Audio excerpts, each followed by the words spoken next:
हाँ जी, हाथापाई भी हुई। और आज की डेट में अगर लड़कियों की ये हालत हो रही है तो मोदी सरकार मुझे लगता है घूंघट निकाल के बैठ जानी चाहिए। अगर हमारी ये हालत हो रही है, हमें आप खुद दे रहे हो जमीनें, 5.5 लाख दे रहे हो, जमीन दे रहे हो, फिर आपका जवाब चाहिए। और मेरा ये मैसेज दिल्ली तक पहुंचना चाहिए। मैंने खुद तैयारी की थी पिछले दिनों, जब उन्होंने मेरे कपड़े फाड़े थे, मैंने सोचा था मैं जाके दिल्ली पे धरने पे बैठूंगी। धरने पे बैठ के फायदा क्या, वहां पे तो आगे ही हजारों लोग बैठे हुए हैं, वो उनकी सुनवाई नहीं कर रहे, वो भी लड़कियां ही है। उनके साथ भी बहुत कुछ हुआ, उनकी नहीं सुनवाई हो रही। मैं अकेली जाके बैठूंगी तो मेरी कहाँ से सुनवाई होगी। मैं अब यही हाथ जोड़ के विनती करती हूँ।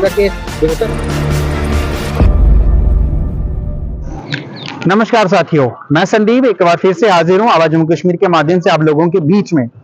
एक और मसला जो है हम आपके सामने लेकर के प्रस्तुत होने जा रहा हूं। आपको बता दें, अगर बात करें 1947 के समय की, भारत की और पाकिस्तान का जब बंटवारा हुआ था, तो उस समय कुछ लोग ऐसे थे, कुछ तबका ऐसा था कि भारत का और पाकिस्तान का पढ़ा लिखा नहीं था। कुछ लोग भारत के रह जाते हैं, कुछ लोग पाकिस्तान में प्रस्थान कर जाते हैं।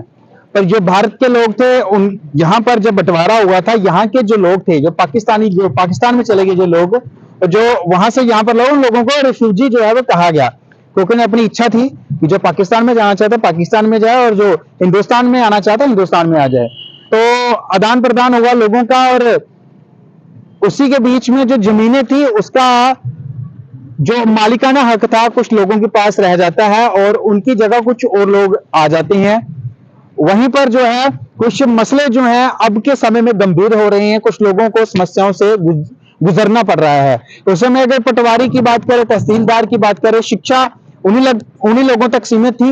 वही लोग उस समय पढ़े लिखे थे, और जो लोग जमीनों के कागजात के ऊपर लिख देते थे वही सत्य मान लिया जाता था। लेकिन उसी के बीच में सरकारें आई, सरकारें बनती गई, सरकारें उजड़ती गई, लेकिन आम जनता जो है वो त्रासदी से गुजरता गया। लेकिन उनकी जो जमीनें थी वहां वो टस की मस रही, उनका आज तक जो मसला जो है वहीं पर अटका हुआ है। उसी के बीच में मेरे साथ ज्योति ठाकुर जी हैं, जो रिफ्यूजी हैं, इस समय अपनी जमीन को लेकर के बड़ी परेशान है और काफी लंबे चक्कर कोर्ट कचहरियों के जे काट रही हैं और काट चुकी भी हैं। उसी बीच इन लोगों ने हमसे ताल्लुक किया कि हमारा जो मसला है कृपया करके प्रशासन तक पहुंचाए, हमें लंबे समय से इसकी मार झेलनी पड़ रही है। आ जाइए, क्योंकि 5-5 लाख अगर लोगों को मिल रहा है तो इनको मालिकाना जो हक जो है वो क्यों नहीं मिल रहा है, उसी के ऊपर सारी चर्चा होगी। इनका स्वागत कर लेते हैं। सबसे पहले मैम स्वागत है आवाज जम्मू कश्मीर के ऊपर। नमस्ते, मेरा नाम ज्योति है और मैं एक आम नागरिक हूँ। तो मैं मोदी जी से गुजारिश करना चाहती हूँ कि हमारी बात सुनी जाए, क्योंकि इस वक्त हर मुद्दा वही उठा रहे हैं, हर मुद्दा वही देख रहे हैं। तो शायद रिफ्यूजियों का मुद्दा भी उन्होंने देखा हुआ है इस वक्त। तो हमारी जमीन है, हम 1947 के रिफ्यूजी हैं। तो मेरे पापा को पैरालाइज है, मैं इसके बाद उनकी भी वीडियो एक करवा के तो दिखाऊंगी कि देखिए कि ये हालात है उनके। और हमें 48 कनाल जमीन दी गई है, 48 कनाल उस टाइम पे अलाट हुई है मेरे दादाई को। उसके बाद दादाई ने किसी को राई बाई के लिए दे दी, राई बाई चलती रही, क्योंकि दादाई बीमार रहते थे तो नहीं कर सके केयर। सारा कुछ होते हुए 5.5 लाख भी लिया है। मोदी जी ने ये मुद्दा उठाया भी है कि रिफ्यूजियों को ये जमीनें दी जाए, मगर ये ऑर्डर सिर्फ ऊपर तक ही है। जो नीचे वाले हैं वो हमें बोलते हैं कि जाओ अपनी जमीन का सबूत लेके आओ। उस वक्त एल फॉर्म होता था, वो हमारे पास है। उसी एल फॉर्म के ऊपर किसी पटवारी ने लिख दिया है कि ये जमीन छोड़ के चले गया है। हालांकि जमीन के हम मालिकाना जितने भी हैं घर में वो सारे जिंदा है, ना हम मरे हैं, ना कोई हमारे में से कोई भागा है, ना कुछ, सारे यहीं पे है। मेरे पापा को पैरालाइज हुआ है। मैंने बड़ी बार उनको बोला है कि पापा मैं बुलाती हूँ मीडिया, आप एक बार देख लो। पापा बोलते हैं कि चलो आपने केस लगाया देखो। तो केस लगाते लगाते शायद मैं छोटी सी थी तो केस लगाया था, अब मेरे सिर के बाल भी वाइट हो गए हैं। तो शायद अभी तक उस केस का कोई हल नहीं। तो लगने रहे, कलर किया फिर कलर करना पड़ता। अब देखो सारा कुछ डुप्लीकेट चल रहा था, मेरे बाल भी कलर कर दिए।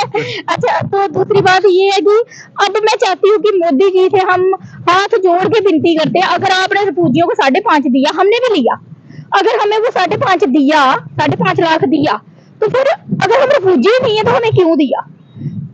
हम रिफ्यूजी थे, हमने हर एक कागज दिया, पूरी कागजी कार्रवाई हुई, फाइल दिल्ली में गई, पूरा कार्रवाई करके हमारे अकाउंट में 5.5 लाख आता है। जब 5.5 लाख हमारे अकाउंट में पूरी दिल्ली से कार्रवाई होके आती है तो फिर वो जमीन हमारी क्यों नहीं है, जिस जमीन के कागज लगा के हम 5 लाख ले रहे हैं। मैं मोदी जी से एक ही बार ये फिर से विनती कर रही हूँ, एक बार फिर से रिपीट करती हूँ कि हाथ जोड़ के निवेदन है कि जहां आप इतने मुद्दे उठा रहे हो, ये भी उठाया हुआ है, इसको फिर से एक बार मतलब कि रिपीट करें और जमीनी हालात क्या है पता करें।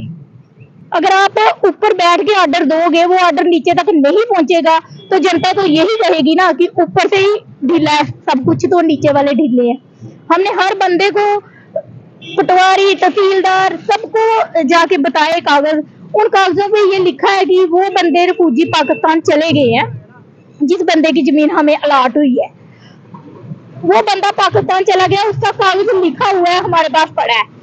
वो बंदा पाकिस्तान चला गया, लिखा हुआ कागज पड़ा है, हमें पूछा जाता है कि आप अपना कागज दो कि आप रिफ्यूजी, और यार आपको सारे कागज दे दिए हैं, 5.5 लाख भी ले लिया है, तो फिर हम रिफ्यूजी हैं तो हमने लिया है ना। वेरीफाई कौन नहीं कर रहा आपका? सर ये वेरीफाई ये नहीं कर रहे हैं, अपने टीआरओ ऑफिस में साहब सबूत मांगते हैं, इससे ज्यादा सबूत क्या दें कि हमारी बिक्रमी भी है, हमारी अल्फाम है, उसमें मेरी बुआ का नाम, मेरे दादू का नाम, मेरे पापा का नाम सारे हैं, फिर भी ये जमीन हमें लेने के लिए इतनी जद्दोजहद करनी पड़ रही। और हाँ, मैं जमीन में गई थी, अपनी जमीन में मैं खुद गई थी, जबकि मैंने इनको 10 बार बोला कि जमीन हमारी है, हम गए वहां पे, उल्टा मुझे मारा गया, मेरे कपड़े फाड़ दिए गए, गरोटा थाने में हमारा केस चल रहा है, कोई कार्रवाई नहीं, आगे से कुछ नहीं है, तरीक पे तरीक दे रहे हैं। मैं चाहती हूँ ये मेरा मसला दिल्ली तक पहुंचना चाहिए। अगर आपने रिफ्यूजियों के लिए इतना कुछ किया, हाथापाई भी हुई? हाँ जी, हाथापाई भी हुई। और आज की डेट में अगर लड़कियों की ये हालत हो रही है तो मोदी सरकार मुझे लगता है घूंघट निकाल के बैठ जानी चाहिए। अगर हमारी ये हालत हो रही है, हमें आप खुद दे रहे हो जमीनें, 5.5 लाख दे रहे हो, जमीन दे रहे हो, फिर उस जमीन पे हमारा हक क्यों नहीं है? हमें इस बात का जवाब चाहिए और मेरा ये मैसेज दिल्ली तक पहुंचना चाहिए। मैंने खुद तैयारी की थी पिछले दिनों, जब उन्होंने मेरे कपड़े फाड़े थे, मैंने सोचा था मैं जाके दिल्ली पे धरने पे बैठूंगी। धरने पे बैठ के फायदा गया, वहां पे तो आगे ही हजारों लोग बैठे हुए, वो उनकी सुनवाई नहीं कर रहे, वो भी लड़कियां ही है, उनके साथ भी बहुत कुछ हुआ, उनकी नहीं सुनवाई हो रही। मैं अकेली जाके बैठूंगी तो मेरी कहाँ से सुनवाई होगी? मैं यही हाथ जोड़ के विनती करती हूँ। गरोटा थाना में चल रहा है? हाँ, गरोटा थाना में मेरे कपड़े फाड़े थे जब उन्होंने मारा था, उसका केस चल रहा है। की कार्रवाई आपके साथ? ये वहां पे जो जमीन में बैठे हुए हैं उन्होंने की थी, मतलब सिविल लोग? हाँ सिविल लोग थे। तो मैंने गरोटा थाने में FIR दर्ज करवाई है, केस भी शायद चल पड़ा होगा, अभी तक कुछ पता नहीं चला उसका। दूसरा नंबर मेरा PRO में केस चल रहा है, उन्होंने मुझे बोला जमीन के प्रूफ दिखाओ। सर जमीन उसी कस्टोडियन ऑफिस में हमें 5.5 लाख रुपया दे रहे हैं, केस हमने पूरा बना के दिया, फाइल बना के दी, हमने सबूत दिए कि ये हमारे सबूत है, हम रिफ्यूजी हैं। तो 5.5 लाख देने के बाद जमीन हमारी क्यों नहीं है? ये मोदी जी हमें प्लीज हाथ जोड़ के विनती करती है, इस वक्त आपकी सरकार, अगर आपने कुछ नहीं किया तो आगे भी कोई सरकार मुझे नहीं लगता इस मुद्दे पे कोई मसला हल करेगी। Thank you. तो चलिए, ये ज्योति जी थी जो अपनी जमीन के मसले को लेकर के कई कोर्ट कचहरियों के चक्कर काट चुकी हैं, और गरोटा थाना में इनका केस भी चल रहा है जहां पर इनके साथ मारपीट हुई थी।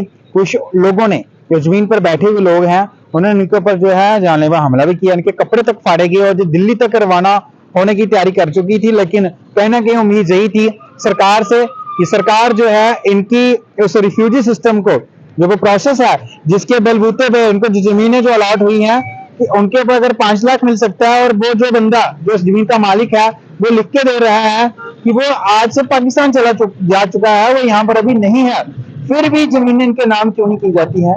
क्या इसके पीछे कोई पैसा खाया जा रहा है?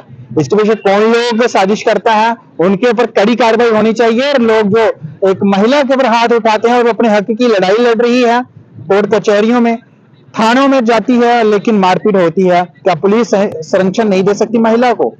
क्या जो रिफ्यूजी हैं वो ऐसे ही दर दर की ठोकरें खाते रहेंगे? सरकार उनको उम्मीद पे उम्मीद देती रहेगी? ये सारे सवाल आप लोगों के लिए छोड़ के जा रहे हैं। आम जनता इस वीडियो को देखेगी, आप भी अपनी राय जरूर दीजिएगा, और प्रशासन तक अगर ये खबर पहुंचती है तो ज्योति जी की जरूर मदद करिएगा। उन लोगों को नकेल कसिए, उनके ऊपर नकेल डालिए जो लोग इस तरीके से इनको प्रताड़ित करते हैं। इसी के साथ जुड़े रहेगा जम्मू कश्मीर के साथ। मुझे दीजिएगा इजाजत। शुक्रिया। जय हिंद, जय भारत।